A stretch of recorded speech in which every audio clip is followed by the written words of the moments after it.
Buenas tardes, nosotros somos estudiantes de oncología de la sección del doctor Imaya y el día de hoy les vamos a estar hablando acerca del cáncer de esófago y el cáncer gástrico. Mi nombre es Lorelei Linares, perteneciente a la sección 13. Mi nombre es Luis Felipe Paula Díaz, pertenezco a la sección 09. Y a continuación daremos inicio a esta exposición.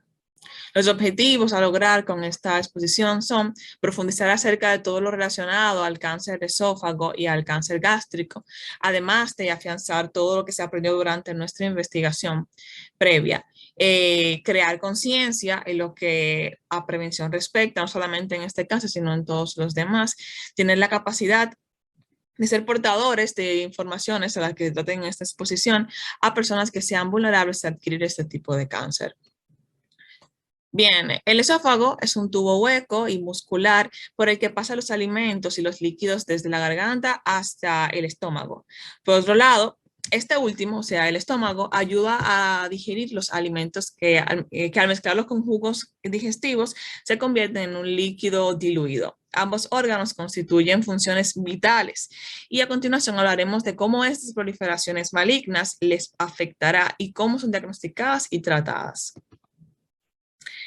En cuanto al cáncer de esófago, el cáncer de esófago es un tumor de comportamiento muy agresivo y que por lo general suele ser diagnosticado en etapas avanzadas.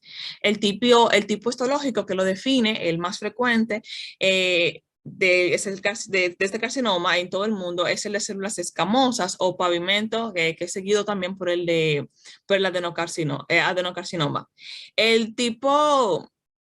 El tipo histológico más frecuente en los países orientales es el cáncer de célula escamosa, como se mencionó anteriormente, pero es este tipo de cáncer asociado al consumo de alcohol y de tabaco. Y que es importante destacar que a su vez ha representado o ha presentado una disminución evidente en su incidencia en los países occidentales. Así que básicamente en los países de Oriente, este es más común que en los países de Occidente. Por otro lado, el adenocarcinoma, que es el tipo histológico que le sigue, es en la actualidad el más común en los países occidentales. Y hay un aumento significativo en los últimos años cuando se trata o cuando se relaciona directamente con lo que es la enfermedad por reflujo gastroesofágico y con la obesidad. Entonces, la epidemiología, tenemos que para la fecha, a nivel de Estados Unidos, se presentaron alrededor de 19.260 casos nuevos y de funciones 15.530. En Estados Unidos, el carcinoma de células escamosas fue el más prevalente en este año y la incidencia del adenocarcinoma ha aumentado tanto en Estados Unidos como en Europa occidental. Es frecuente en hombres blancos en edades de 60 y de 68 años. La capa germinativa de la que este deriva es de endodermo y de ectodermo. Bien, los factores de riesgo que definen o que predisponen el cáncer de esófago, tenemos el consumo de comidas contaminadas por hongos, el consumo de alto contenido de nitrosamina, el masticar bétel, el déficit de algunas vitaminas. El consumo de bebidas excesivamente calientes puede predisponer, además del tabaco, de alcohol y de radiaciones ionizantes. También tenemos los factores diagnósticos. Se puede mencionar una pérdida de peso significativa, se considera un factor pronóstico, además de disfagia significativa de la edad avanzada, la dispersión linfovascular y tumores también grandes. Algo importante a destacar, bueno, vamos a seguir con esto primero. La carcinogénesis de esta entidad consiste en un acúmulo, ¿verdad?, de estos factores de riesgo que se mencionaron anteriormente. Entonces, tanto acá en el cáncer de esófago como en el gástrico, vamos a tener una modificación a nivel de lo que sería el epitelio tanto del esófago como del estómago. En lo que respecta al esófago, la morfología de los epitelios en su transformación de cáncer va a ir de forma secuencial, desde lo que es el epitelio normal a lo que sería finalmente el carcinoma invasor. Y se reconoce una secuencia de epitelio normal a displasia y a carcinoma. Cuando el epitelio pavimentoso esofágico se somete a procesos de irritación crónica, por ejemplo, ya sean de origen químico, físico o biológico, se van a producir estas respuestas reactivas. Así como mencioné anteriormente, en resumen, todas estas agentes van a actuar y van a llevar el epitelio normal hacia lo que sería finalmente el cáncer. Los carcinógenos que se asocian a esto también pueden ser la lejía o el consumo abusivo de etanol también. Es importante reconocer que hay vías de diseminación de este cáncer, en la cual es la vía linfática, y también se considera esta vía linfática el factor pronóstico individual que es más importante en el cáncer de esófago. ¿Por qué? Porque este puede predecir, por así decirlo, el nivel de supervivencia libre de esta enfermedad y los órganos que por lo general se afectan más o que se llega más a estas metástasis en orden de frecuencia son el hígado, los pulmones, los huesos y las glándulas suprarrenales. Bien, en cuanto al cáncer gástrico, su epidemiología nos indica que hay una alta incidencia y prevalencia en Japón, en Islandia y en países sudamericanos, y también se presentan con mayor frecuencia en personas mayores de 50 años. Para el 2021 se diagnosticó aproximadamente 26.560 casos de cáncer de estómago, en los cuales hubo una mayor incidencia en hombres que mujeres. Aproximadamente unas 11.180 personas se predice o se estima que pudieran morir a causa de este cáncer. Igualmente, siendo la frecuencia en hombres más alta que en mujeres. El tipo histológico que define este cáncer es el adenocarcinoma del subtipo intestinal con un 53%, seguido de otro subtipo que es el difuso con un 33%. La capa germinativa en la que deriva el cáncer gástrico es de endodermo y de ectodermo. Aquí tenemos brevemente una clasificación, la clasificación de Laurent, que habla acerca del tipo histológico de este cáncer gástrico.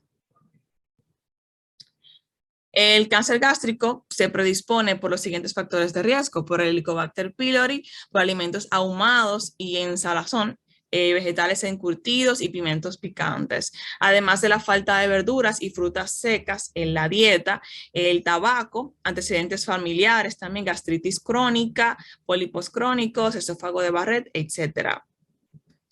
Y los factores pronósticos que definen también esta enfermedad son una profundidad de la invasión, metástasis ganglionares, grado de diferenciación y el estado general del paciente. La carcinogénesis, al igual que del cáncer gástrico, al igual que en el esófago, acá vamos a tener un conjunto de factores de riesgo que igualmente van a predisponer o van a actuar sobre el epitelio normal del estómago en este caso. Entonces, acá tenemos que el Helicobacter pylori actúa directamente sobre estos y los estadios para el desarrollo de carcinógeno puede ir, por ejemplo, desde un epitelio normal hacia el desarrollo de gastritis superficial, más tarde a una gastritis atrófica, metaplasia intestinal, a displasia y finalmente el cáncer. Además del Helicobacter pylori, se menciona que actúan como factores de riesgo el aumento de sal en la dieta, el fumar, la disminución de frutas en la dieta, etcétera. También el aumento de radicales libres, etcétera. Hay ciertos factores que actúan directamente sobre estos. Los carcinógenos que también tienen efectos sobre son las comidas ahumadas, como se mencionó anteriormente, las comidas picantes o con grasas fritas y los alimentos ricos en nitritos. afectados y oncogenes afectados en el cáncer de esófago y en el cáncer gástrico. Tenemos que en el cáncer de esófago, entre los genes supresores afectados que tenemos está el P53, el P16, el INK4 y el CMYC. Mientras que en el cáncer gástrico tenemos el CKRAS y una mutación del P53. Entre los oncogenes vemos que en el cáncer gástrico tenemos el CRAS, el HCT, el VRAF, el ERB2 y el HER2. También podemos decir que el cáncer de esófago, en el cáncer de esófago el marcador tumoral es el CEA y el marcador genético es el HER2, mientras que en el cáncer de estómago el marcador tumoral es el CEA y el CEA-72.4 y el marcador genético, al igual que en el cáncer de esófago, es el HER2-NEW. Siguiente.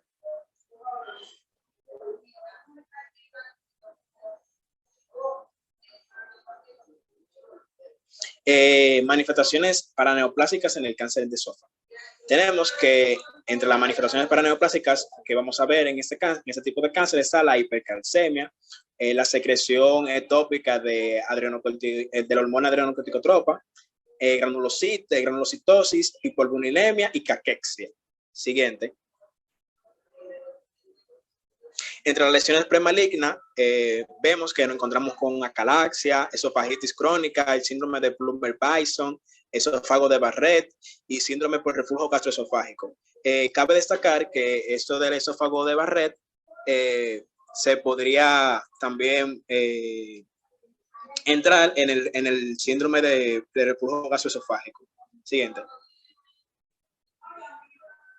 En las condiciones heredadas vemos que está el síndrome de Plummer-Bison, una actilosis, predisposición racial, displasia ectodérmica. También, tras yo estaba investigando el tema, vi que estudios decían que la hiperlipidemia familiar es una condición heredada para contraer cáncer de esófago. Siguiente. En el cáncer gástrico, vemos que las manifestaciones paraneoplásicas, hay algunas que se parecen a la del cáncer de esófago, mientras que vemos otras nuevas. En el caso de la que se parecen está la caquexia, pero entre las nuevas está la ancatosis nigrans, que es la imagen que vemos aquí. También está la acrokeratosis o síndrome de Baxter. También hay una dermatomiositis. También está el síndrome de Lynch, el síndrome de Peutz-Jeghers y una pitriasis rotunda. Siguiente. Entre las lesiones premalignas del cáncer gástrico está una atrofia gástrica, una metaplasia intestinal, una displasia gástrica y también una infección por Helicobacter pylori. Cabe destacar que la mayoría de las lesiones premalignas son causadas por la misma bacteria, la infección por Helicobacter pylori, que al infectar al paciente le puede causar una atrofia gástrica. Esto puede causar también una metaplasia intestinal, una displasia gástrica, concluyendo en un cáncer gástrico. Las condiciones heredadas tenemos el síndrome de Lynch o cáncer colorectal hereditario sin poliposis y también tenemos el tipo de sangre A, ya que según estudios dicen que este tipo de sangre A está relacionado a mayor probabilidad de contraer la infección de Helicobacter pylori. Siguiente.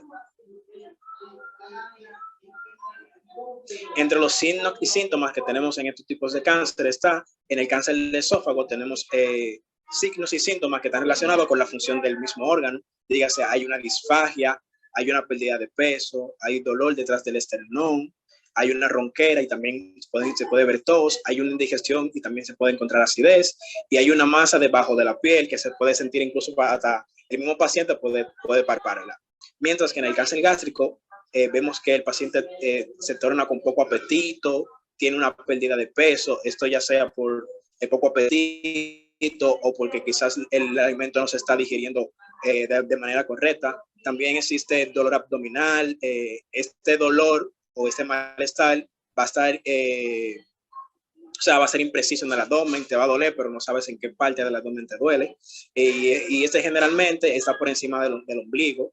Hay una sensación de llenura postprandial y también antes de comer se puede ver una acidez. El paciente puede tener vómitos, ya sea con o sin sangre, y también se pueden encontrar sangres ocultas en las heces fecales, y también el paciente puede cursar con anemia. Siguiente.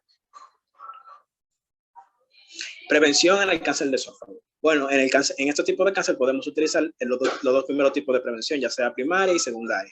En el caso de la primaria podemos dar charlas educativas para que las personas que tienen factores de riesgo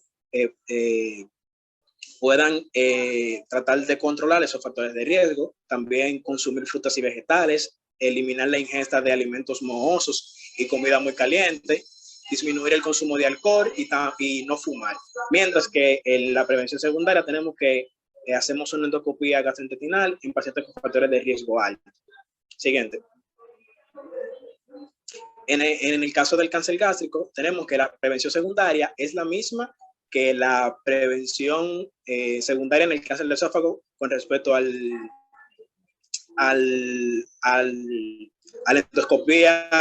endoscopía, pero aparte de eso, también está dirigida a personas que ya padecieron lo que es la infección por Helicobacter pylori.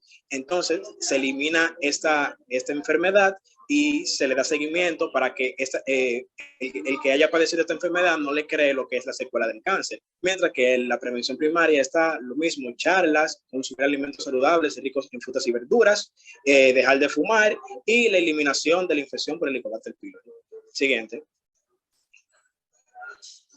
El pronóstico de esta enfermedad en los dos tipos de cáncer va a depender de la profundidad de la invasión tumoral. Si el tumor se encuentra solamente en la mucosa, bueno, pues el paciente tiene un mejor pronóstico, pero mientras más va en profundidad muscular de la mucosa, la serosis, etcétera, pues entonces el pronóstico pues entonces va a empeorar. El pronóstico generalmente en estos pacientes es malo, ya que, como sabemos, este cáncer genera síntomas ya en su etapa intermedia o avanzada. Entonces eso quiere decir que ya el tumor ya ha invadido los diferentes tejidos. El pronóstico se establece mediante el detallaje patológico de la cantidad de tumor que se ven o qué tanta capa ha invadido, si tiene algún ganglio y si tiene metástasis. Hay que tomar en cuenta también el grado de diferenciación de la lesión, qué tanto se parece esta lesión a las células per se del órgano. La tasa de supervivencia en estos pacientes son 5 años y si el paciente presenta metástasis, pues entonces la tasa de supervivencia sería de 1 año. Siguiente. Acerca del cáncer de esófago y del cáncer gástrico, decir que la endoscopía gastrointestinal nos orienta a diagnosticar y a tratar los síntomas y afecciones del esófago, el estómago y la parte superior del intestino o duodeno. El paciente normalmente va al médico con los síntomas que ya le había mencionado anteriormente. Bueno, dale a la siguiente para poder explicarlo mejor.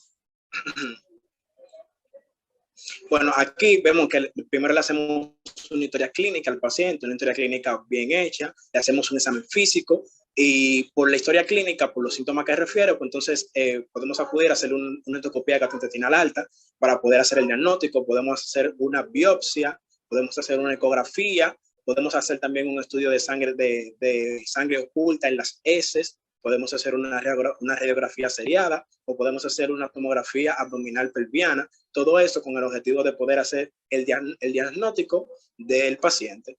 Siguiente. Bien, a continuación vamos a seguir hablando de la estadificación de ambos cánceres, comenzando con el cáncer de esófago. El sistema de estadificación más usado, o sea, el que se emplea con mayor frecuencia para el cáncer de esófago, ese es el sistema TNM, en el cual vamos a tener clasificado por las siguientes letras. Por ejemplo, tenemos la T, que representa el tumor.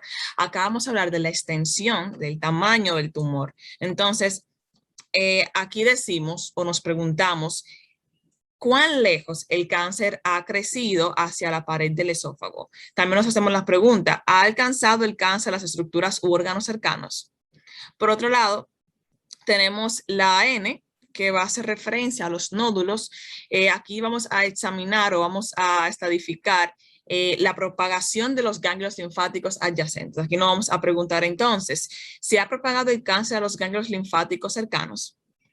Entonces, por último, tenemos lo que es la M, que hace referencia a la metástasis. Aquí no vamos a estadificar la propagación a los sitios distantes. Entonces, la pregunta que nos haremos será la siguiente: ¿se ha propagado el cáncer a ganglios linfáticos distantes o a órganos distantes como los pulmones o el hígado? A partir de estas preguntas, aquí tenemos los diferentes niveles del estadiaje que van a respondernos y al final tener la estadificación correcta.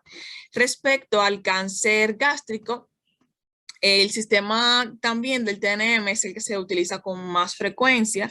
Igual que el anterior, se le asigna la letra o un número para describir el tumor, los ganglios y la metástasis. Nuevamente, tenemos la T, como mencioné anteriormente, se refiere al tumor original, al primario. Aquí no vamos a tener como nos va a ofrecer más bien información sobre las características del tamaño, qué tan profundamente ha invadido el órgano donde se originó y si se ha extendido a tejidos cercanos. La N nuevamente hace referencia a los nódulos y aquí indica si el cáncer se ha propagado nuevamente a los ganglios linfáticos cercanos.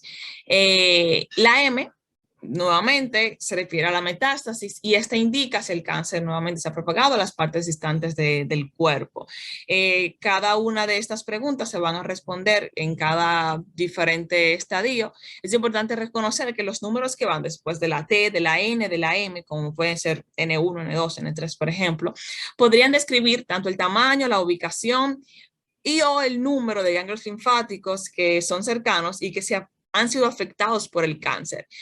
Cuán mayor sea el número que precede la letra, pero que va después de la letra, más es la propagación del cáncer. Por ejemplo, si estamos hablando de la N, mientras mayor sea el número que va después de la N, esto va a indicar que la propagación del cáncer a los ganglios linfáticos, que eso es lo que representa la N, nódulo, va a ser mayor.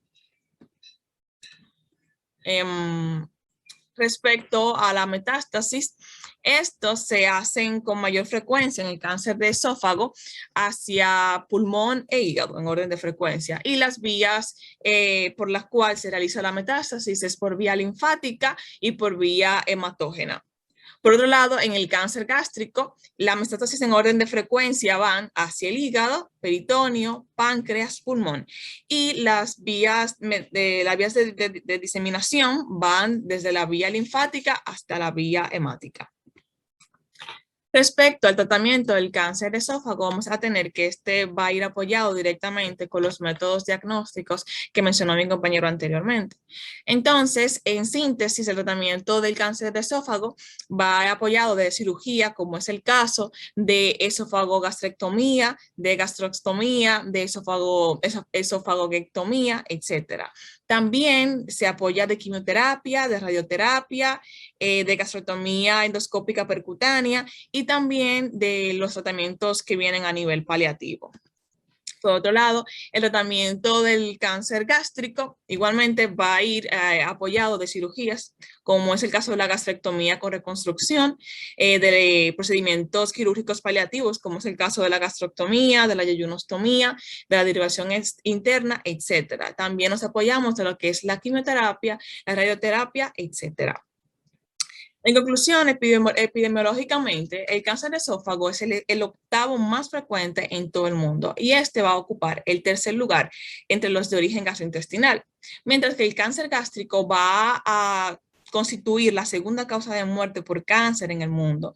Y a pesar de su notable disminución en la incidencia de los últimos años, nosotros como estudiante de medicina, luego de haber reconstruido, haber recopilado estos datos y los demás que se plantearon durante la exposición, considero que nos merecen muchísima atención en función de adquirir los conocimientos necesarios para lo que sería un mejor entendimiento en ambas patologías y para un correcto abordaje en estos pacientes.